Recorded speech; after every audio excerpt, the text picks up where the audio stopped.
ભુજ શહેરના મુખ્ય માર્ગોને દબાણમુક્ત કરવા માટે આજે નગરપાલિકા દ્વારા ડિમોલિશન ડ્રાઈવ હાથ ધરવામાં આવી હતી। રવિવારે રજાના દિવસે પણ પાલિકાની ટીમે હોસ્પિટલ રોડ, જિલ્લા પંચાયત, વીડી હાઈસ્કૂલ અને ઇન્દિરાબાઈ બગીચાની આસપાસના વિસ્તારમાં મૌખિક સૂચના આપીને દબાણકર્તાઓને રવિવાર રાત સુધીમાં સ્વેચ્છાએ જગ્યા ખાલી કરી દેવા આખરી અલ્ટિમેટમ આપ્યું હતું અને દબાણ હટાવવાની કાર્યવાહી શરૂ કરી હતી। ભુજના મહત્વના ગણાતા જિલ્લા પંચાયત અને બસ સ્ટેશન રોડ વિસ્તારમાં લાંબા સમયથી વધી ગયેલા અસ્થાયી દબાણોને કારણે વાહન વ્યવહાર અને રાહદારીઓ માટે ભારે મુશ્કેલી સર્જાતી હતી। આ સમસ્યાના ઉકેલ માટે ભુજ નગરપાલિકાના ચીફ ઓફિસરની ખાસ સૂચના બાદ તંત્ર એક્શન મોડમાં આવ્યું છે। પૂર્વ નોટિસ આપ્યા છતાં સ્થિતિ એમ જ રહેતા રવિવારે નગરપાલિકાના દબાણ શાખાના સ્ટાફે સ્થળ પર જઈ આખરી મુદ્દત આપી હતી। ત્યારે આજે પોલીસ બંદોબસ્ત સાથે ઓલ્ફ્રેડ સ્કૂલથી લઈ બસ સ્ટેશન સુધીના દબાણો હટાવવામાં આવ્યા હતા। ઓલ્ફ્રેડ સ્કૂલ પાસે પાથરણાવાળા અને ફૂટપાથ પર લારી ગલ્લાવાળાઓને હટાવાયા હતા, પરંતુ આ કાર્યવાહીમાં જિલ્લા પંચાયતની સરકારી દિવાલને તોડી પડાયું હતું। તો સાથે લારી ગલ્લાવાળાઓએ આક્ષેપ કરતા જણાવ્યું હતું કે માત્ર એક બાજુની ફૂટપાથ ક્લિયર કરવામાં આવી રહી છે, પરંતુ ભુજ નગરપાલિકા દ્વારા સિનેમા પાસેની ફૂટપાથ સહિત અન્ય દબાણોને શા માટે નથી હટાવતી તેવા સવાલો કર્યા હતા। ભુજ નગરપાલિકાના આ ડિમોલિશનમાં માત્ર નાના ધંધાર્થીઓ જ નજરે ચડ્યા હતા। રાતોરાત કરવામાં નથી આવી। માનનીય સુપ્રીમ કોર્ટનો જે ઓર્ડર હતો એ અન્વયે અમે લગભગ 4 દિવસ અગાઉ બધાને 2 દિવસની નોટિસ આપેલી હતી આ પટ્ટામાં, અને ભુજ શહેરમાં જેટલા પણ ફૂટપાથ પર દબાણો છે એ તમામને અમે નોટિસો આપેલી છે અને સ્વેચ્છાએ દબાણ દૂર કરવા એમને સૂચવ્યો છે।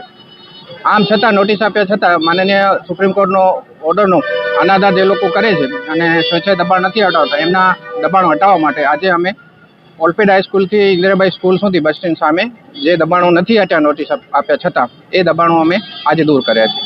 જિલ્લા પંચાયત પાસેની વાત કરી તો જે જિલ્લા પંચાયતની બાઉન્ડ્રી છે એની ગ્રીલ તોડી નાખવામાં આવ્યું છે, નુકસાન પહોંચ્યું છે, એ કોણ ભોગવશે? જે દબાણવાળું હશે એ મુક્ત કર્યું છે, બાકી કોઈ ગ્રીલ અમે તોડી નથી। જે દબાણમાં હશે એની દબાણ અમે દૂર કર્યો છે। ના, પણ અત્યારે જે નુકસાન થયું છે જિલ્લા પંચાયતની બાઉન્ડ્રીને એનું શું? જિલ્લા પંચાયતનું કોઈ ધ્યાનમાં નથી, જો અમે જોઈ લઈએ છીએ, પણ જે દબાણ કરેલું હશે એ દબાણ અમે દૂર કર્યા છે। ભાઈ, ખાસ કરીને ફૂટપાથ ઉપર દબાણો છે એને હટાવવામાં આવે છે, પણ ફૂટપાથ ઉપર જ આવા દબાણો જે આ હોટલો છે કે સિનેમાવાળા કરી બેઠા છે એમના સામે ક્યારે કાર્યવાહી છે? જો બધાનો તબક્કાવાર વારો આવશે। અત્યારે અમે જે આઈડેન્ટિફાઈ કર્યા છે, જેમને નોટિસ આપી છે, એ લોકોના અમને દબાણ દૂર કરવાના છે અને બીજા રાઉન્ડમાં જે પણ વધારે દબાણો જોવા મળશે ફૂટપાથ ઉપર એ તમામને અમે આવરી લેશું અને કોઈ પણ દબાણ બાકી ન જાય એ અમે નિશ્ચિત કરશું। હાલ કેટલા દબાણો હટાવવામાં આવ્યા છે? આજે લગભગ 15 જેટલા દબાણો દૂર કર્યા છે અને ટોટલ 40 જેટલા લારી ગલ્લાવાળા અને અન્ય દબાણો હતા જેમાંથી બીજા સ્વેચ્છાએ દૂર કર્યા છે અને 15 જેટલા દબાણો આજે દૂર કર્યા છે। હવે પછીની કાર્યવાહી ક્યાં કરવામાં આવશે? હવે પછીની કાર્યવાહી ઇન્દિરાબાઈ બાગ છે, વીડી હાઈસ્કૂલ છે, પોસ્ટ ઓફિસનો વિસ્તાર છે, એ બધું લેવામાં આવશે। મોહનભાઈ, ખાસ કરીને આજે દબાણ હટાવવાની કામગીરી થઈ રહી છે, કયા નીતિ નિયમ પ્રમાણે થઈ રહી છે? આપને માહિતી આપું કે કોઈ પણ પ્રકારના નીતિ નિયમો જે છે એનો અમલીકરણ કરવામાં આવ્યો નથી। સુપ્રીમ કોર્ટના નામે ભુજ શહેરના ફૂટપાથ ખાલી કરવા માટેની જે પ્રક્રિયા હાથ ધરવામાં આવી છે એનું પણ અમલીકરણ પૂરેપૂરું કરવામાં આવી નથી રહ્યું। આ લોકોએ મને ગઈકાલે કેટલીક જગ્યાએથી સમાચાર મળ્યા છે કે એમના જે ચાગલા અને વહાલા ફેરિયાઓ છે એવા ચાગલા અને વહાલા ફેરિયાઓને કહી દેવામાં આવ્યું છે કે ભાઈ તમે અત્યારે હટી જાઓ, 10 દિવસ પછી ગોઠવાઈ જાજો। બાકી ગરીબ શ્રમજીવી માણસ છે કે જેનો કોઈ હાથ પકડનારો નથી, એવા ગરીબ શ્રમજીવી અને નબળા વર્ગના ફેરિયાઓને હેરાન પરેશાન કરવા માટેનું આ છે।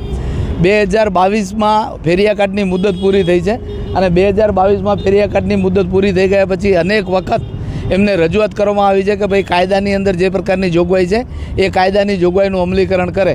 નગરપાલિકાના અત્યાર સુધીના તમામ સત્તાધીશો, નગરપાલિકાના તમામ ચીફ ઓફિસરો અને નગરપાલિકાના જે અત્યારે દબાણ શાખા અને એન્યુએલએમ શાખાના કર્મચારીઓ છે એ આ બાબતથી સુપેરે વાકેફ છે કે આ લોકોની જે રજૂઆત છે 100% સાચી છે અને વ્યાજબી છે। તેમ છતાં પણ કોઈને કોઈ કારણોસર ક્યાંય કાયદાનું અમલીકરણ કરવામાં આવી નથી રહ્યું। આ માત્ર જો હુકમી છે અને નાના વર્ગને હેરાન પરેશાન કરવાની વાત છે।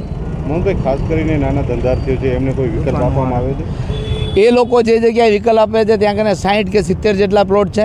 કોલેજ રોડ ઉપર એ લોકો કહે છે કે તમે જતા રહો।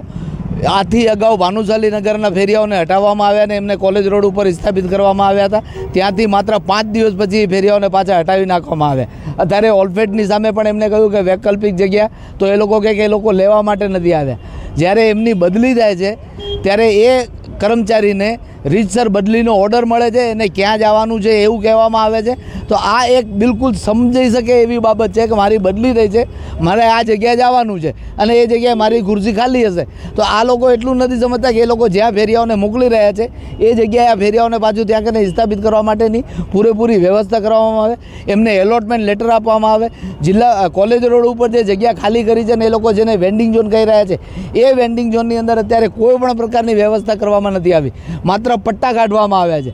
અને એ પટ્ટા કાઢ્યા પછી પણ એ લોકો અત્યારે કહેતા નથી કે આ જમીનની માલિકી અમારી છે, ત્યાંથી તમને ખાલી કરાવવામાં નહીં આવે.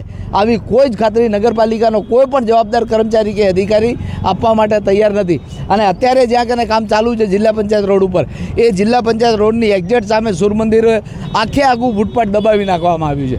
તો ત્યાં કને આ પ્રકારની કોઈ કાર્યવાહી કરવામાં આવતી નથી, જ્યારે માત્ર ગરીબ અને શ્રમજીવી માણસો જે છે એમને જ હેરાન પરેશાન કરવામાં આવી રહ્યા છે.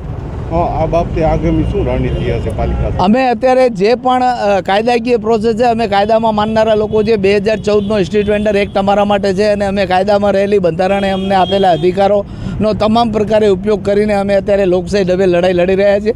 જરૂર પડે ને જો અમે આક્રમક થયા તો નગરપાલિકા યાદ રાખે કે 2020 અને 2021 અને 2017 એ અમને ખ્યાલ છે.